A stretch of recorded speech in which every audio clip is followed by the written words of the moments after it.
Callan FM on 105 FM. Community radio at its best.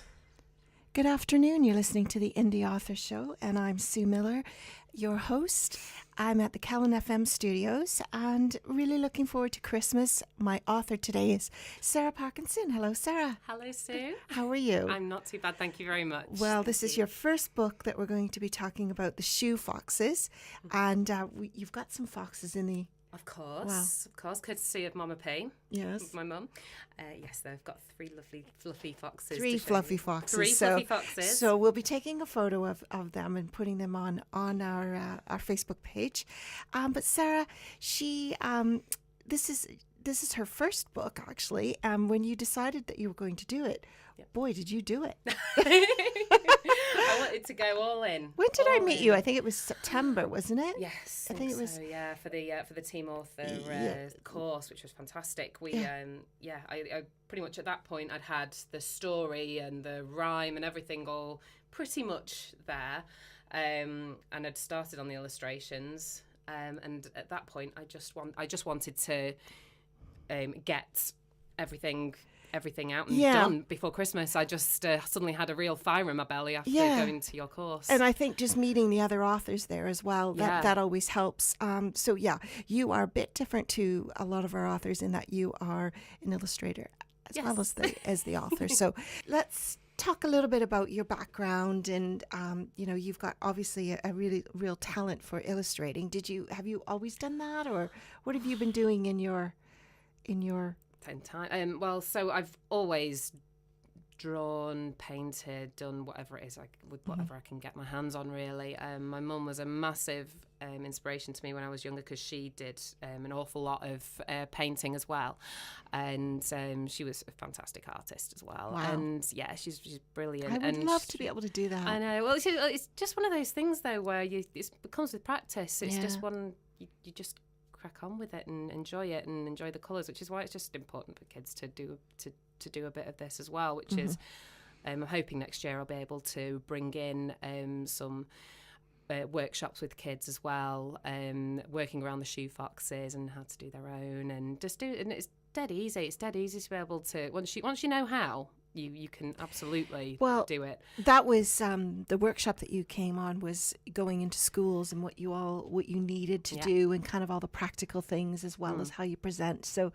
and I think the authors that we have with Team Author that go in and do activities as well as just read the story, those are the ones that are successful, and they keep getting called back time and again. So, and I think too, we've talked about this, is that sometimes there's kids in school that do want to write stories, but then there's lots that don't. So the illustration side, and they like to show it through the illustrations. Exactly. So you've got a bit of both. I always loved those books that you could, just plain books, but where you've got the space for your drawing on the top and the lines underneath for the story. I always loved just kind of filling in those and seeing some of those when I was younger, and the different the different spellings and things you can come up with. But some of the drawings that you see kids do nowadays, they're amazing. I know. And it's just, I just really hope that somebody, I've already had one of my friends, Laura, her son Alex, has really taken it. Is coming up with titles for me to do for my next book, and I'm like, Alex, you should write your own book. Do it, And I'd hope that if I can get somebody to pick up a paintbrush or pick up a pencil and just do it. I would say that illustrating was my first kind of way to go, but it's only recently that I thought, hey, do you know what, I can do it. With the shoe foxes, did you have the story in mind, or did you just start drawing and painting and then develop the story? I actually developed the story first. Unless you count kind of doodles over time, I've sometimes thought of little drawings and things that inspire me, and foxes are beautiful to draw. I just love all the colours. And so the story came first. Story came first with this one, though. Yeah, definitely. And then it was a case of thinking, what would they look like? What would these three foxes look like? And what would distinguish them from each other? And I really enjoyed putting all of that together. It was such a lovely little project to work on, and to think that I'm actually getting something from something I enjoyed so much over the last year doing is just to have so, that so book in your empowering. hand. Yeah, amazing. With your name on it. Yeah, absolutely. Just absolutely amazing. You've got a little girl, I have, Meg, yeah. and she's a bit too young to. Do you know what? Well, she loves the book, but I mean, to know what to know that Mummy did this book. Yeah, is God, what I mean. Yeah, but which is bizarre because she absolutely loves picking up the shoe foxes and flicking through it. I don't know whether or not I've just kind of read it to a few too many times, but it's only been whenever I've always had the books out on the bookshelf and she picks out the ones that she wants to read. Maybe she's drawn to the blue, I don't know, but I've read it to her a few times and she just keeps picking it up, which is lovely. Oh, that is lovely. Yeah, very, very, very surreal how it's all just come about, really. So, what is your background? I know you've recently moved to the Wrexham area. I have, yes. My background before now, well, I grew up in Woodley in Stockport. And there I did at college I did art and design, and I did English language and literature whilst I was at college as well at Marple, and then after that I did an art foundation course at Stockport College as well. From there I went to university. I did advertising, creative advertising, where I was hoping to become an art director. And after that, it was when the credit crunch hit, and you know, a lot of creative industries really felt that, and it was just so difficult to come across any paid work, and you've got to pay the bills at the end of the day. It was such a difficult time, so I just went into other jobs really then, like retail, and eventually got to marketing, and then I had Meg, which was just so wonderful. Me and my husband just completely changed our lives. Yeah. And it certainly does. Yeah, it really does. And I wanted to set a good example to her, and just be able to show that, you know, you can go out and do what you want to do in life. Don't let being, you know, for instance, don't let being a woman and going on maternity leave, you know, stop you from. Don't make it mean that you don't do the job that you want to in life. Yeah. Don't let it stop you at all. And I just wanted to set a really good example to her, and I hope I've done that. Oh, I think you have. Yeah. So I'm just so very proud of her. Is she arty at all? Does she like to? I've not actually gotten as far as giving her. We're hoping to get to the crayon stage soon. She just keeps putting everything in her mouth. Yeah. How old is she? She's 14 months. 14 months. So maybe just. Yeah. She's. Christmas right now, she'll be more interested in the wrapping paper than what's in the present. She loves the wrapping paper, and she'll. Before you know it, though, I was looking online, you know, just for gift ideas and stuff, and I saw that there's quite a few little books where you can put water in the thing, and then you can you know, I think it's aquadoodle type thing. Yeah, it must be so that the thing is there, but then you uncover it. It's kind of like Etch-a-Sketch or whatever. No, not Etch-a-Sketch is another one. There's another sandy one, isn't there? But yeah, we've actually got an aquadoodle. Santa's going to give her an aquadoodle on Sunday when she goes to her. Goes to see Santa. Goes to see Santa. Oh, so how she's cool. We got to pick what she got. An aquadoodle is one of the things. Yeah. So maybe she'll, you know, it won't matter so much if she chews on the end of an aquadoodle pen, will it? So that'll be the, you know, but you know, even if she's not arty, my husband's a scientist, and he's you know, if she ends up being technically minded, that'll be wonderful too. If she wants whatever she wants to be, she can just have a ball with it. She'll probably have a little mix of mix of everything. Yeah, oh goodness. Lucky her. Okay, so the shoe foxes. I was asking you off air there if you're going to do another story, and yes, you do have one already kind of planned in your head, don't you? There's a part 2 of the shoe foxes in my head to move on to, but the universe of the shoe foxes are is in the Tales of Willow Park, and the plan is to do more with different characters within there as well. So do you think the foxes will always be there, but they'll bring in so the Willow Willow Park tales will include the foxes. Oh gosh, yeah. But there'll be little cameos and things, I'm sure. But it's just getting the stories right first. So Willow Park, where's? It's there's Newton the Willows in Warrington, which is where I lived before, living in Wrexham, which was the inspiration really for the shoe foxes, because I was walking around with Meg in her pram, and we were walking around the towns, and there's Willow Park is just next to where we went to a baby signing group called Tiny Talk. We went round and did a lot of walking around the park and on the high street as well. The high street was a big inspiration. And just seeing how the different animals just... So did you see foxes Yeah, on your walk? I didn't see foxes on my walk. The foxes were... The foxes we actually hear a lot at night. Yeah. That's So always they're the way. Yeah, they are there, definitely. They're it's hiding. just that I've heard stories about in London, that the foxes are quite bold. And Oh, gosh, really? Have you not heard that? Not really, no. I think they get acclimatized, to...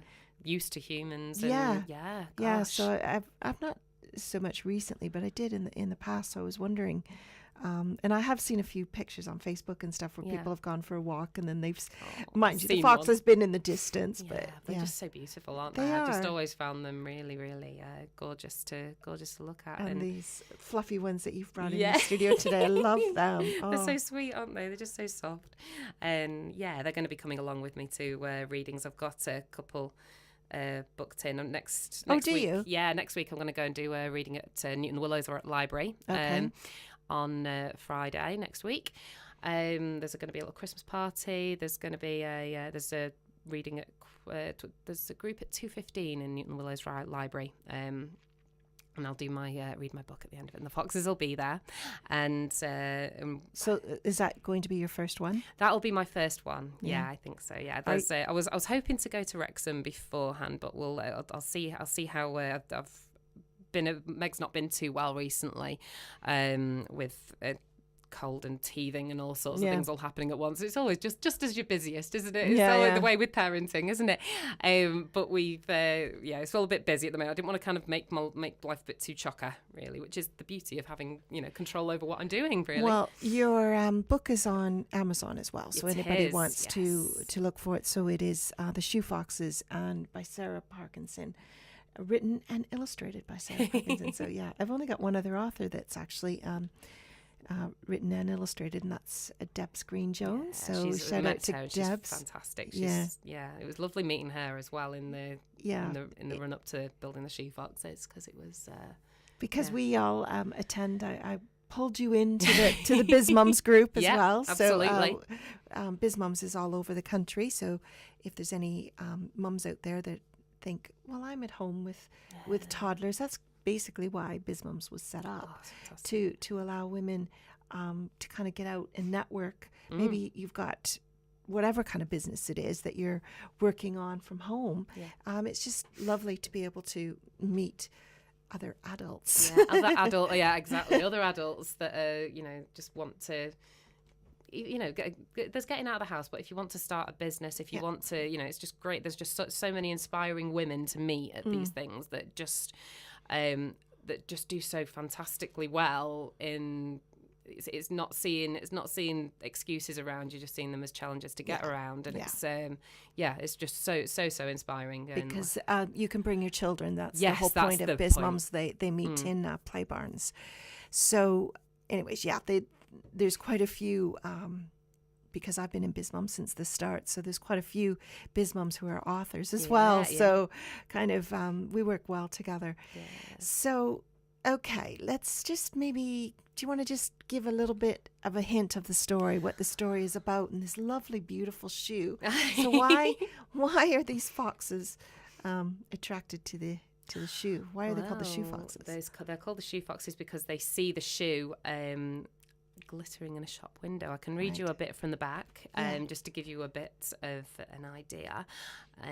So the little blurb on the back is 3 foxes strolling, and what do they see? The most gorgeous shoes that fill them with glee. However, my friends, these shoes won't be free. If they can't afford 1 pair, how could they buy 3? And I really... Because they need it. They all need it. They need the shoes. They need the shoes. They need the shoes. And is that not like, cannot every mum relate to that? Exactly. We need those shoes. I need those shoes. I need them. They're sparkly. And so the story is basically how do they come up with ideas on how they can pay for it. Exactly. And they pretty much get carried away, first of all, thinking about what they, the fantastic things that they can do. But then it's like, hang on, brought back down to earth. They actually need to pay for them. What can they do? What are their skills? And it's pretty much just working to be able to get them. And I think it's... So is that the message to the children then? I think it's such an important message to be able to get across that, as soon as they can understand really that the value of £1 and knowing that you need to, mummy and daddy need to go to work and earn the money to get the things, all the wonderful things that you have, and you can do it too if you want to, if you're prepared, as parents, if you want to get them into it, it's a good way to introduce the concept. If they want to, do some chores or whatever, then happy days. But otherwise, it's just showing that what they can do, that's kind of the way the world works. Is a good way to start, isn't it? Yeah, and that, because so often, especially little kids now, that are inundated with messages from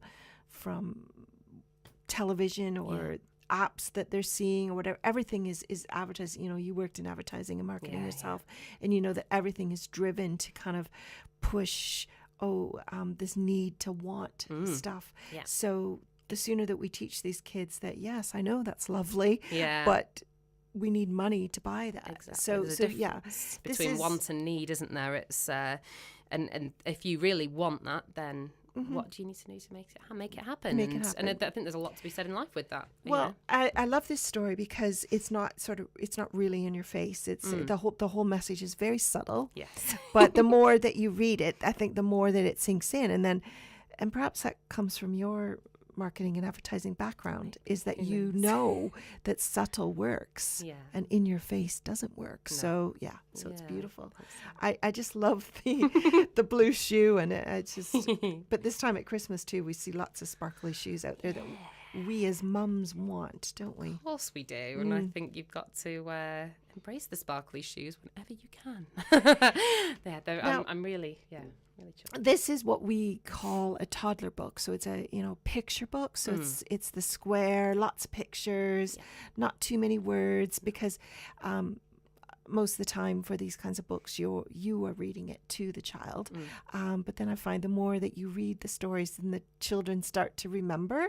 I remember when I was a little girl, I was about 3 years old, and my sister's boyfriend thought I was so clever that I could read this book. But then we finally told him that I just had memorized it, so I knew which words went with which page. It's especially easy when it's rhyming, isn't it, as well? It's like, what's that one that rhymes with blue? Oh, shoe. There we go. Remembered now. It's quite it's a trick that the kids can get into as well, isn't it? It can make you think that they're reading when in fact it's just all in there. They've been read it nightly. They've absolutely.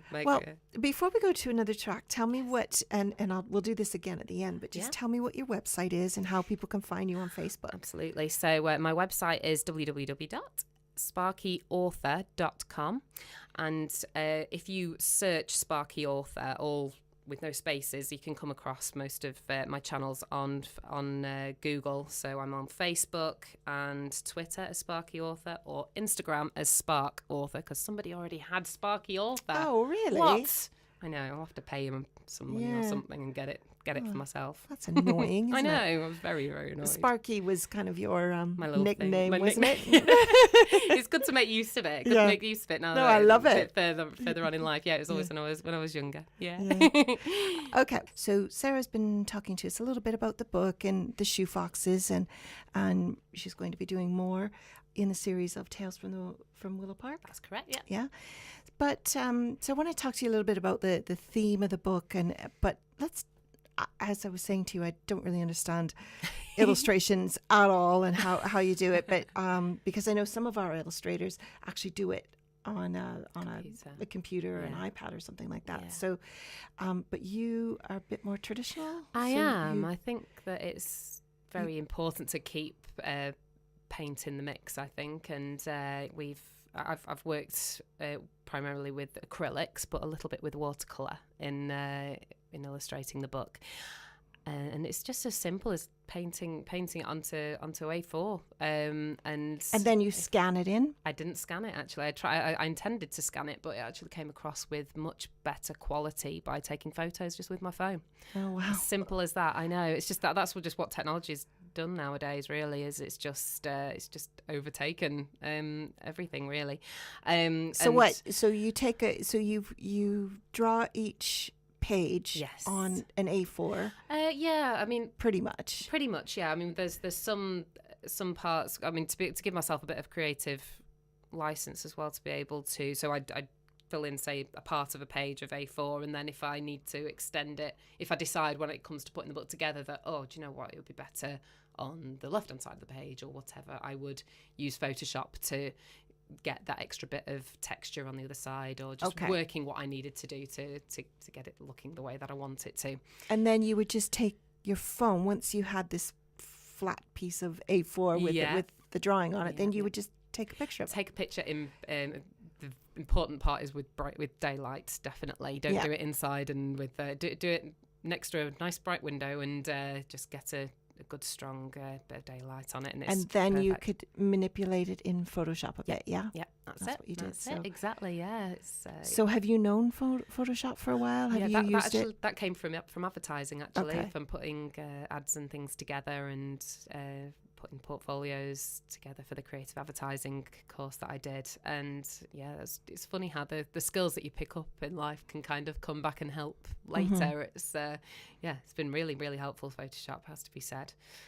Yeah, because a lot of our authors, the way we do it typically is that we'll have the author writes the story, then we have illustrators who will illustrate the story, then it goes to a designer, and the designer, we do have the couple of designers that are also illustrators. They can do both, but for the most part it will go to someone else who then will do the layout. So that's where they take the illustrations and they put the text on it, and they make it to the correct size, which is, this one is 8.5 by 8.5, and then we upload it to Amazon and so on, so we can get printed copies, but it also can be available on Amazon to buy. So that's typically how it goes. But you were able to do all of that bit together, which was kind of nice. Yeah. Though it was probably a bit daunting for you, wasn't it? Yeah, I mean, there's a lot to be said for research. I did as much as I did come. I saw you in September, and before then, I've done a lot of research and reading and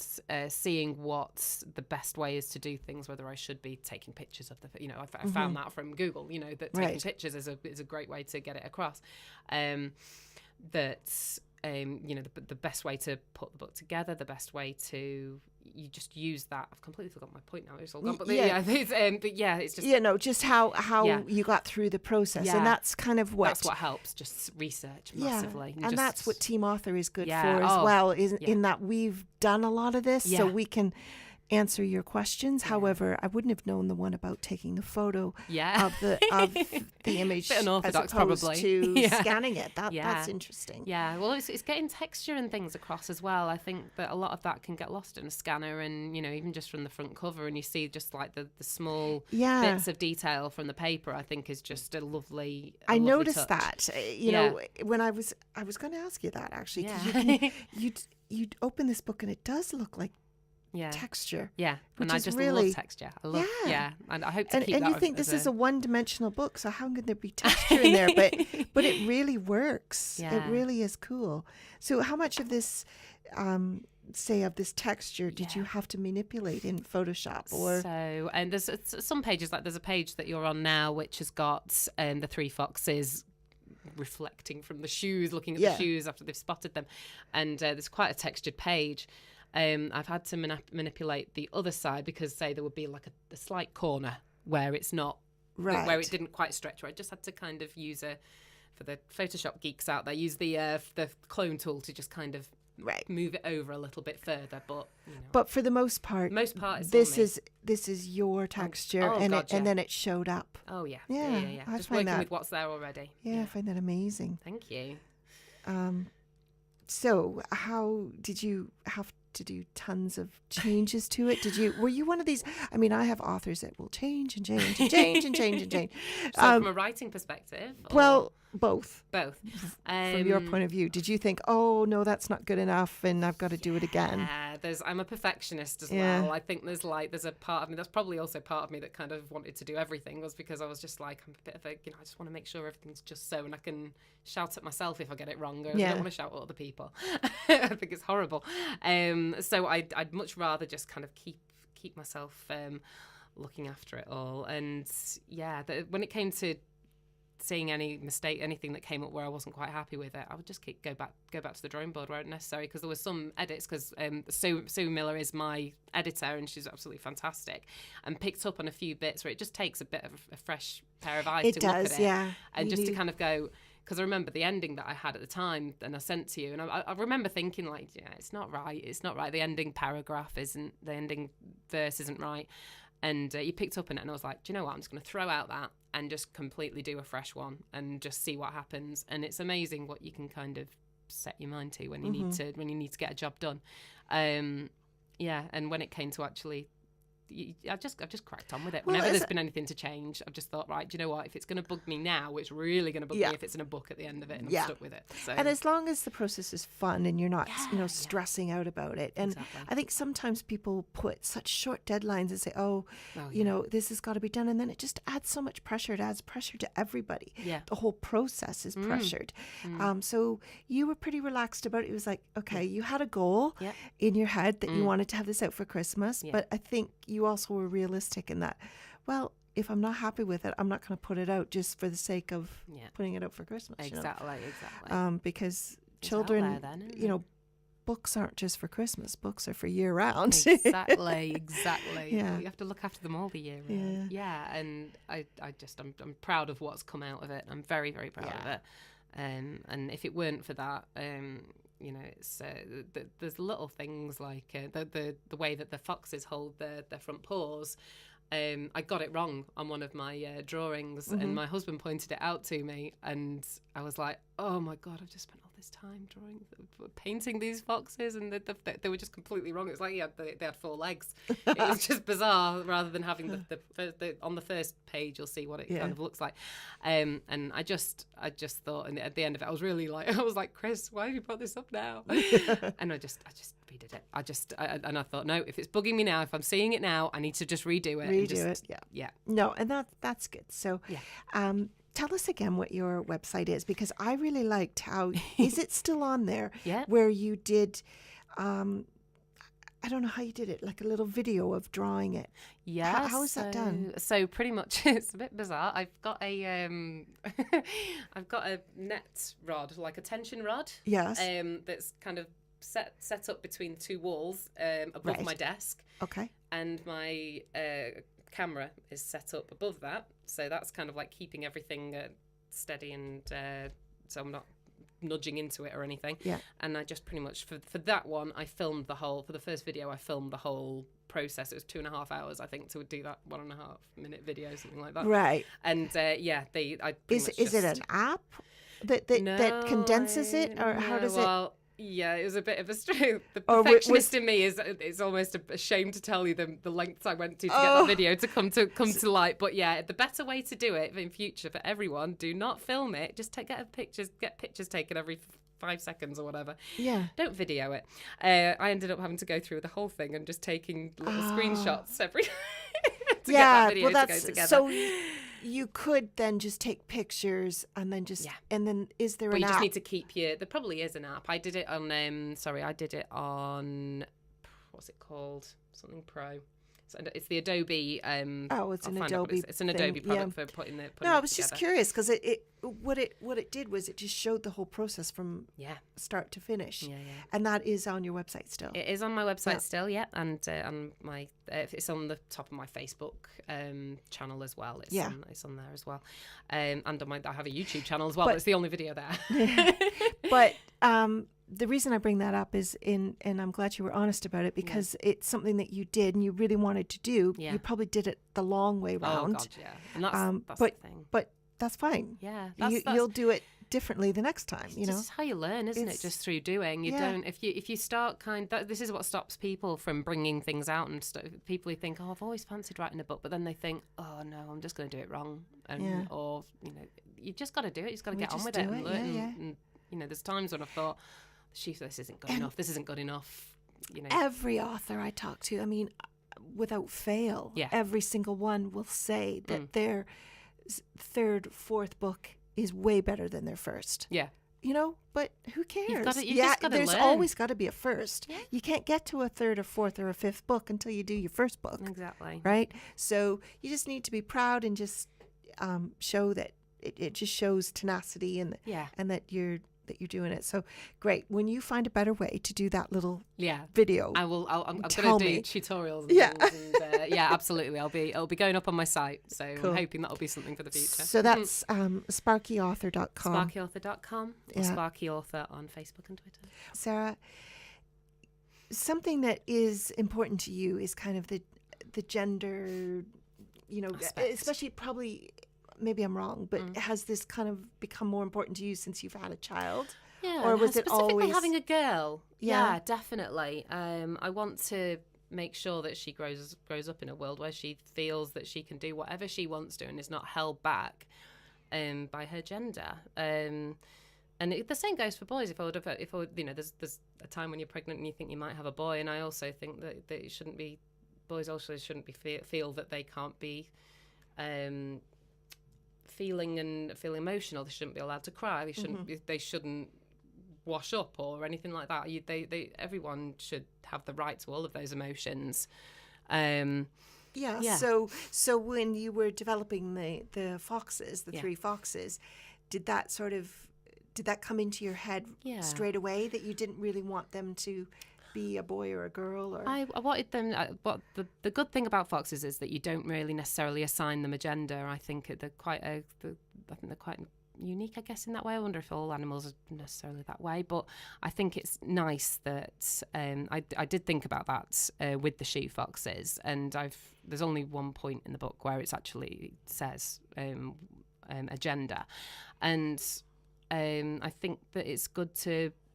It's a good way to have the conversation about the gender stereotyping element, because why shouldn't a boy find a pair of nice shoes appealing? Why shouldn't they find it pretty, whether or not they want to wear it or not? I think it's important to why shouldn't boys like to play with washing machines? Why shouldn't boys like to play with the little play hoovers and things like that? Just the same as why shouldn't girls play with dinosaurs or cars or diggers? God, I love diggers. There's a great picture of me playing with a digger when I was a kid.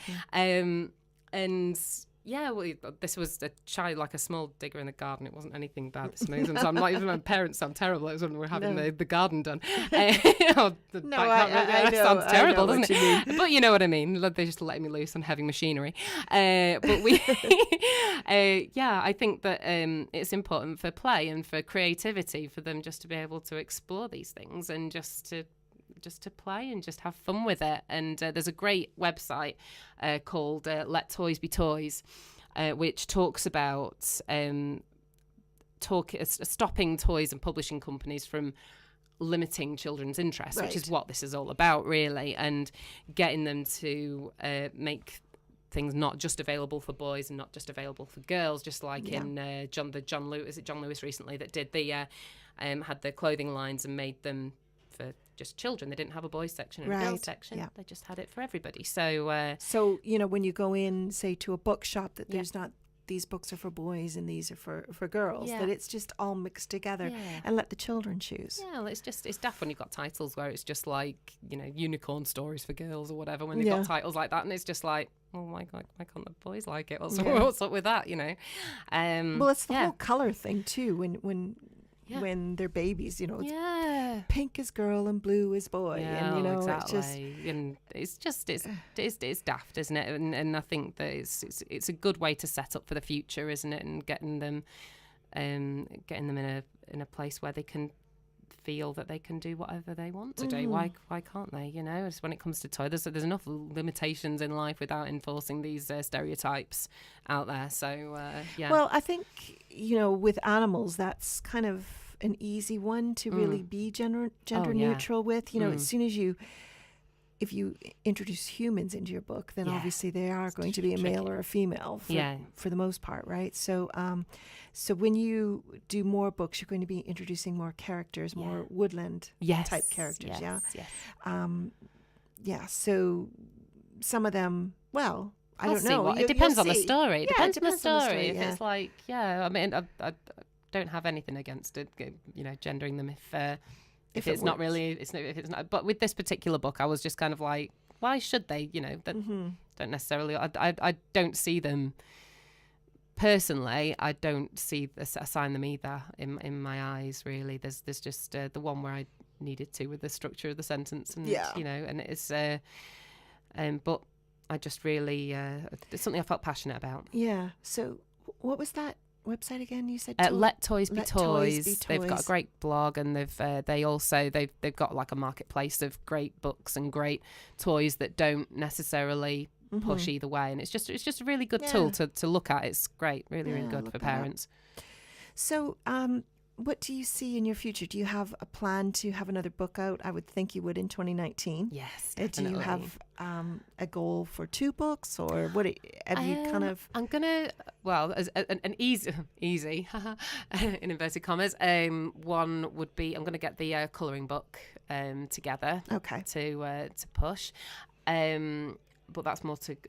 We'll see. Well, I'm not going to assign anything to it yet, but I've got ideas for that as well. Yeah. But I'm hoping for another 2 books next year. But I won't. I'll try not to push. Myself too hard. Yeah, because I think as a new author, and this would be one of the pieces of advice I'd give you, is that you really need to get comfortable. You need to get out there with this book. You need to get people knowing about you and knowing about this book, and just really attend library events, go to schools, really start to build your following on social media. I mean, the colouring book can be a side, but for your next book in the Willow Tales, I would not do it too soon, because you really want to build a following, and then, because otherwise it's like you've done your first book, but then there's not enough people that know about your first book, and you're pushing your second book. That's true. So just I can always just pace cheat yourself. and say that the colouring book is one. yeah. Buy me some time. But maybe a Christmas book. We'll see. I'm working on a Christmas book at the moment whilst all the Christmas bits are about. But that's exciting. But that would be my advice. Is just and you're doing really, really good, because you've got a marketing and advertising background. So everything you're doing is spot on. Just keep the interest, keep the social media, get those followers happening. I'll give you some ideas off air about other places you can go and other things that you can do to just get more of an audience, and then everybody's going to be chomping at the bit to meet these foxes. And yay! You look after me too. Thank you. Well, and don't forget, everyone who's listening, we will be putting some pictures of Sarah and her book and her foxes up on your Facebook, your website, and also on the Indie Author Show. The Indie Author Show has a Facebook page. And then also you can listen again to this, because not everybody is able to listen live from 12 to 1. So if you go to kellenfm.com and click on the shows on the schedule on Wednesday, from tomorrow you'll be able to listen again. And then I also get a SoundCloud file, which is actually the show minus the music, unfortunately, but we only have but I suppose we don't really want to be listening to Christmas music in March. This is disappointing. I will. And I know some people who will be as well, I'm sure. But we'll be able to share that on your website on my as well. website. So, Absolutely. Well, I'd have to say that this is the last live show that I'm doing in 2018. So as we lead up to Christmas here, we will have another show in a couple of weeks, but it won't be a live show. And then we're back in January of 2019. So I'm looking forward to seeing who I can have on my show. And I like to have new authors, particularly because it helps them to promote their books. I was going to count up how many books that we've published this year. I would say it's 60. Wow. Yeah, Amazing. it's I started out. This is our 2.5 years of Team Author. So I'd say we started out with about 25. Then we went up to maybe just close to 50. So we're basically almost doubling every year. Yeah. So it does get, and it's very, very hectic and manic right now, leading up to Christmas too. But I think we've got about 4 more books that are coming out just before Christmas. So I am quite busy right now. But follow us on Facebook at Team Author UK and on Twitter at Team Author UK. And you can see my little elf, my little indie elf, I call him. So he's promoting independent author books. And I know the Shoe Foxes is in there for one. I can't remember which day. It's kind of the countdown from December 1st to. I was just going to do sort of the 12 days of Advent, but I think it's ended up being 20 days. Why not? Why not? If you've got the books there, why not? Absolutely. And it's so good for future writers and everything as well, isn't it? It's so great. So the Indie Elf is on Twitter and Facebook every day with promoting a new book, adding a new book to his shelf. Yay. The Elf on the Shelf. So, Sarah, thank you so much for coming in, and good luck to you, and thank you for coming to that first course that you came to, and it's kind of, I think, helped open up another world of you. Oh, absolutely. Because otherwise you've been at home and you're just trying to figure this out on your own. And now you've got a community of people that you can tap into. So good luck with everything you do in 2019. Thank you very much. It's been a pleasure coming on. It's been lovely. And I'll be supporting you. And again, it's Sarah Parkinson, The Shoe Foxes on Amazon. You can buy the book for Christmas. There's still enough time. Absolutely. Because Amazon does what's called print on demand. So when you order a book from Amazon, they just print it and ship it. So especially if you have Amazon Prime, you can get it next day delivery. Absolutely. So Sarah, your website and all your social media is Sparky Author, sparkyauthor.com. Except for Twitter, which is Spark Author. No, Instagram. So Instagram is Spark Author, which has got lots of pretty pictures of illustrations and things on there. And then my Twitter and Facebook is Sparky Author. So that all fits in. Perfect. I just need to pay somebody on Instagram, get me sorted. Yeah. Well, have a very Merry Christmas, and to all my listeners, have a wonderful Christmas as well. Yes. And I'll be back chatting to everybody live in January of 2019. Yay. So Merry Christmas, Christmas, everyone, and I hope you've enjoyed our Christmas music. Now, this one is Ellie Goulding. She's not exactly, this is not a Christmas song, but she's Ellie nice, didn't she do she did an advert. An advert, a couple of years ago. So anyways, enjoy the holidays, everybody, and take a nice chilled break, and remember to buy a book for Christmas, at least one. Buy a children's book, buy a novel. Books are fantastic presents. Absolutely. So, something to what is it? Something you want, something you need, something you want to wear, and something to read. And something to perfect. And absolutely. We do. Our children love to read, or at least we love to read to our children. Yeah. So a book never goes wrong for a gift. Absolutely. So. Absolutely. Okay. Well. Yeah.